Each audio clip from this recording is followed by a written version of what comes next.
मालेगांव शहर में जो हो जाए वो कम है।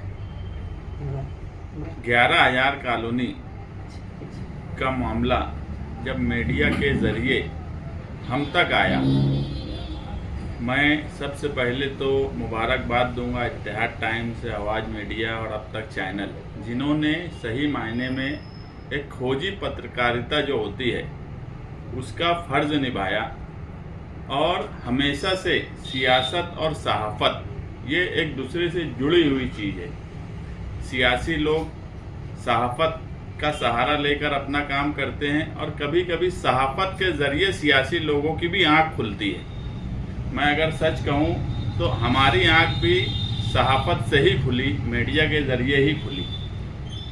इक्का दुक्का बार ये खबरें हमारे कान तक आई भी, मगर सही मायनों में हमने भी ध्यान नहीं दिया और उस पर ध्यान देने की ज़रूरत थी। मगर जब मीडिया के ज़रिए ये सारी बातें आवाम तक पहुंची और उसके बाद तहसीलदार मैडम ने जिस तरह से कार्रवाई की वो भी काबिल मुबारकबाद है कि इतना बड़ा वाक़या हो गया। हम हमेशा देखे हैं कि हमारे यहाँ जो भी स्कीम आती है वो स्कीम तो आने से पहले अच्छी मानी जाती है, अच्छे तरीके से उसका इम्प्लीमेंटेशन होता है, मगर क्या वजह है कि कोई भी स्कीम मालेगांव शहरियान के फ़ायदे की साबित नहीं होती। इसमें कहीं ना कहीं कुछ लोग जिम्मेदार हैं। हर मामले में सियासी ही लोग जिम्मेदार नहीं होते। जिस तरह से वहाँ मिट्टी, मुरुम और रेती को निकालने के लिए चोरी की गई, एक इंसान होने के नाते भी इंसानियत भी ये थी कि जो लोग ये काम कर रहे थे वो 11,000 कॉलोनी की जो नींव थी उसके अंदर तक खोद दिए और यहाँ तक कि वहाँ से कुछ ईंटें भी निकाल ली गई। और एक मालूमात ऐसी भी है कि एक सीनियर कारपोरेटर भी उन ईंटों की खरीद और फरोख्त में शामिल है, ऐसा भी मैं सुना हूँ। जो कार्रवाई की गई तहसीलदार मैडम की तरफ से वो तमाम ही लोगों की आंख खोलने के लिए काफ़ी है। इसमें सभी सियासी लोगों का काम है कि वो आगे आएँ।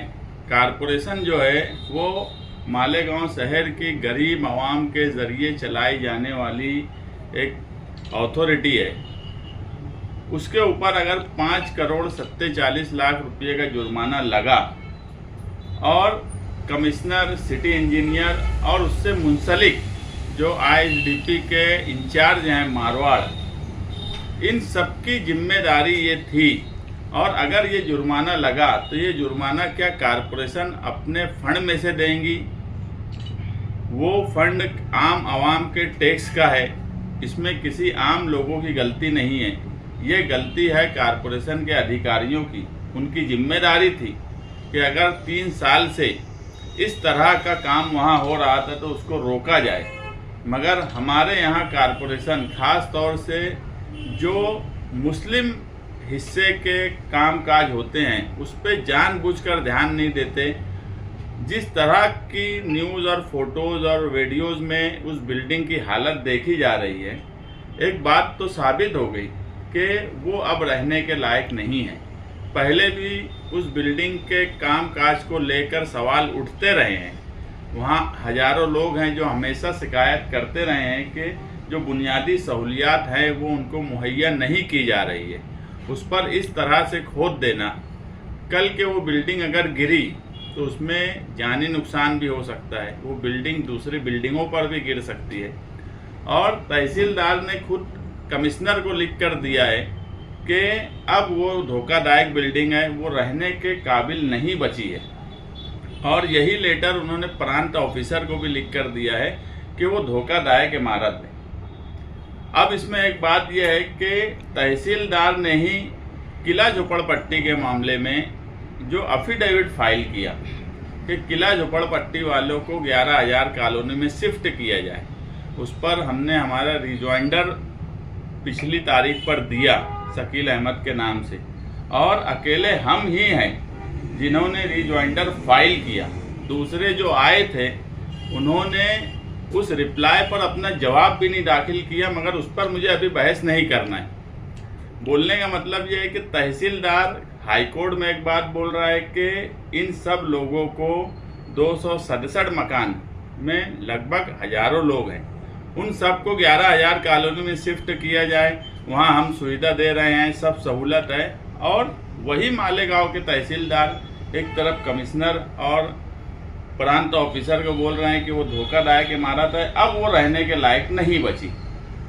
अब ये मामला हम हाईकोर्ट में लेकर जाएंगे कि अगर किला झोपड़पट्टी के लोग उस जगह गए रहने तो वो धोखादायक इमारत तहसीलदार खुद मान रहा है, और उसके फोटोज़ और वीडियोज जो आप लोगों ने आवाम के सामने या शहर के सामने लाए हैं वो सब हम कोर्ट में बताएंगे। और कारपोरेशन जो है, जो दंड लगाया गया है, मेरी मालूमात में तकरीबन 8,000 बरास मिट्टी, मुरुम और रेती चोरी का इल्ज़ाम लगा है, जो 1,300 रुपया बरास के हिसाब से तकरीबन 5.5 करोड़ होता। मगर ये जो है, ये इससे ज़्यादा बरास, मिट्टी, रेती और मुरुम वहाँ पे खोदा गया है। ये एक बड़ा स्कैंडल है। इसमें जो लोग भी शामिल हैं, अगर ये जो रेती माफिया, मिट्टी माफिया, ये लोगों ने जो इंसान के लिए रहने के लायक जो जगह थी उसको इतना खतरनाक बना दिया, उन पर कार्रवाई होना चाहिए। इसमें अगर कोई सियासी लोगों की कुछ तो पनाही हासिल है, उन पर भी कार्रवाई होना चाहिए। और सिटी इंजीनियर से लेके कमिश्नर और जो अधिकारी उससे मुंसलिक थे, जिनकी जिम्मेदारी थी, ये दंड का पैसा उनकी प्रॉपर्टी बेचकर, क्योंकि हमारे यहाँ पर जितने इंजीनियर्स हैं माशाअल्लाह कमीशन खा खा के करोड़ों की प्रॉपर्टी बना चुके हैं। इतना पैसा उनके पास है। अगर उनसे पैसा लेकर ये दंड भरा जाएगा तो ही सही तरीका ये हो सकता। कारपोरेशन अपने खजाने से, अवामी खजाने से 1 रुपया भी दंड हम देने नहीं देंगे, लेकिन दंड वसूला भी जाए, इसके लिए पीर के दिन मैं मंत्रालय जाने वाला हूँ। नगर विकास के सेक्रेटरी से मिलूँगा और उनको सारी हकीकत बताऊँगा कि इसमें कमिश्नर जो प्रशासक तुमने बैठा के रखा है, वो आवाम के काम काज के लिए कोई उसको फिक्र नहीं है। सिर्फ और सिर्फ वो अंडरग्राउंड गटर का मामला हो या किसी भी मामले में, वो सिर्फ और सिर्फ कमीशन, ठेका निकालना, बजट बेचना, इसके अलावा कोई काम नहीं कर रहा है। और ये भी हो सकता है कि इन लोगों से भी कुछ टक्केवारी अधिकारियों की तय हुई होंगी, क्योंकि इतनी बड़ी चोरी बगैर सरकारी ऑफिसरों के तालमेल से करना मुमकिन नहीं है। अगर इनको समझ रहा था, क्योंकि एक मालूमात ऐसी है कि जुलाई में तहसीलदार ने इन्फॉर्म किया था कारपोरेशन को कि इस तरह की चोरी हो रही है, आपके प्रॉपर्टी है, आपको हैंड ओवर कर दी गई है, आपकी मिल्कियत है, तो आप उसको देखिए। मगर कोई किसी तरीके की कार्रवाई कारपोरेशन ने नहीं की, तो क्या कारपोरेशन के अधिकारी भी मिट्टी, रेती और मुरुम में कमीशन ले रहे थे? क्योंकि अगर तलवाड़ा डैम का सवाल पानी चोरी का आता है, इनको कितना भी बोला जाए, ये कभी चोरी पर जानबूझकर ध्यान नहीं देते, क्योंकि ये खुद चोर हैं। कारपोरेशन में जितने इंजीनियर और ख़ास तौर से सिटी इंजीनियर बच्चाओ, जिसके पास अब वाटर सप्लाई का भी चार्ज है, वो आज 10 साल के ऊपर से कारपोरेशन में बैठे हैं, मगर किसी भी तरह से उन्होंने शहर के फ़ायदे के लिए कोई काम नहीं किया। सिर्फ खुद का फ़ायदा, खुद का बंगला बनाया, बड़ी बड़ी प्रॉपर्टी इनके पास है। सारे दंड की रकम इनकी प्रॉपर्टी बेचकर वसूली की जाए और इनके ऊपर सख्त से सख्त कार्रवाई हो, इसके लिए हम मंत्रालय जाएंगे और नगर विकास सेक्रेटरी से मुलाकात करेंगे। तो कारपोरेशन की जिम्मेदारी थी। मैं तो बोला कि सबसे अच्छी बात यह है कि ऑलरेडी इस मामले में एक केस हाईकोर्ट में फाइल है, जिसकी तारीख 9 अक्टूबर है। वो 11,000 कॉलोनी है, किला झोपड़पट्टी का मामला, मगर 11,000 कॉलोनी से ही मुंसलिक है। जब ये बात हाईकोर्ट में जाएंगे, हम अब अच्छे तरीके से इस मामले को, हमने जो रिप्लाई फाइल किया है, अब उसकी अगली तारीख पर हम इस मामले को कोर्ट में उठाएंगे कि इनको अब वहाँ कैसे भेज सकते, जब तहसीलदार खुद बोल रहा है कि वो अब रहने लायक नहीं है, बिल्डिंग गिर जाएंगी। और उसी में अगर हमको मौका मिल गया अपनी बात रखने का, इनके ऊपर कार्रवाई करने का, तो हो सकता है हम उसी पेडिशन में इनके ऊपर कार्रवाई करने की तरफ बात रखें। सबकी खिड़कियां चोरी हो गई है और बिल्डिंगे की जो पर्दी आती है उसको तोड़ दिया गया है, सब गज उज निकाल लिया गया है, ना दरवाजा है ना खिड़की है, पर्दी तक तोड़ दी गई है वहाँ की। देखो, पर्दी तोड़ दिए, दरवाजा तोड़ दिए, वो चोरी हो गई, ये भी एक गलत बात है। मैं तो सबसे ज़्यादा अगर खतरनाक कोई बात मानता हूँ कि उसकी नींव पूरी हिला दी गई, उसके नीचे तक खोद कर, ये इंसानियत हो ही नहीं सकती कि नींव तक नीचे से ईंट निकाल लिए, जो जितनी उसका बेसिक वो था वो पूरा निकल गया। अगर वहाँ बारिश का पानी या किसी भी तरीके से पानी जमा हुआ तो बिल्डिंग हर हाल में गिर जाएगी।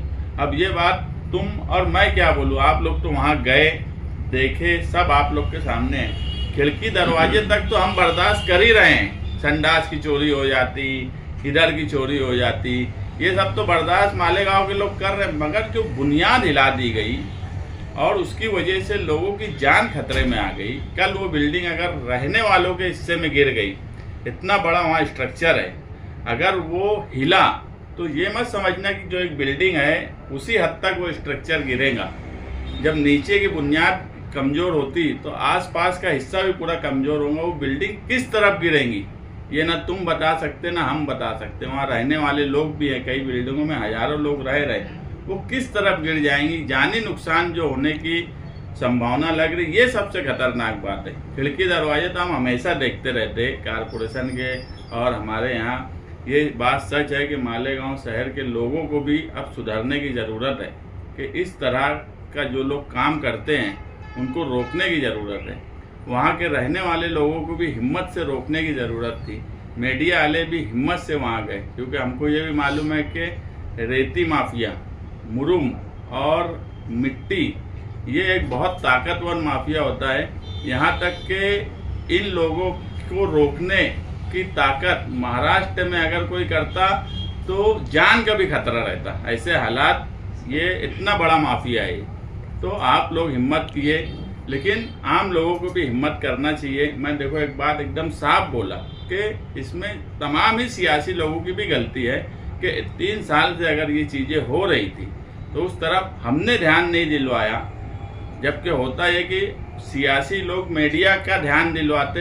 ये वाकया ऐसा हुआ कि मीडिया ने हमारा ध्यान उस तरफ दिलवाया, इसलिए मैं आप लोगों का भी शुक्रिया अदा करता। आप लोग वाकई मुबारकबाद के काबिल हैं कि मीडिया मालेगांव की अब बाइट इंटरव्यू हमारा ले लिए, उसके जवाब में उनका ले लिए। इससे हटकर अगर इस तरीके से रिपोर्टिंग होगी तो इंशाल्लाह शहर का फायदा होगा। ये जो खनन माफिया जो है, लफ्ज इस्तेमाल किया तो उसका नाम वगैरह आपको पता है? नहीं, नाम भी पता है, मगर कुछ चीज़ें ऐसी होती है कि ऐसे वसूख से आती हैं कि अवामी तौर पे बोलना फ़िलहाल मुनासिब नहीं रहेगा। कुछ सबूत मेरे पास आ जाएं जो मैं लगाऊं तो उसके बाद मैं अवामी तौर पे बोलूँगा। मालेगांव शहर में कई अपराध जेल में है, तो ये जो इतना बड़ा समझ लो रैकेट है, तो इसको इनको भी जेल में भेजने के लिए कुछ खास जो नहीं, जेल, ये देखो जिस हिसाब से, अब मैं सब कागजात तो अभी देखा नहीं हो, तहसीलदार मैडम ने जो जो उसमें एक्शन लिए, लेकिन अगर दंड लगाई है, इमारत को धोखादायक बोल दी है, तो दिखती बात है कि इसमें एक्शन होगा और होना चाहिए।